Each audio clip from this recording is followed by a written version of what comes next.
Mbere yuko dusoza umwaka, uru ni rwo rutonde rw'abaperezida 10 bakize ba mbere muri Afrika hose. Ku mwanya wa 10 turasanga Joao Lourenço, perezida wa Angola, utunze arenga miliyoni 120 z'amadolari ya Amerika. Ku mwanya wa 9 turasanga Macky Sall wa Senegal, utunze arenga miliyoni 150 z'amadolari ya Amerika. Ku mwanya wa 8 turasanga Isias Afwerki wa Eritrea, utunze angana na miliyoni 130 z'amadolari. Mwanya wa 7 turasanga witwa Abdel Fattah el-Sisi wa Misiri, utunze angana na miliyoni 185 z'amadolari ya Amerika.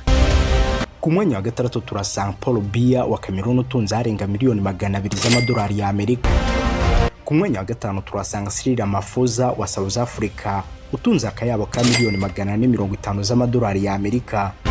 Ku mwanya wa 4 turasanga Perezida Paul Kagame w'u Rwanda, ubarirwa akayabo ka miliyoni 500 z'amadolari ya Amerika.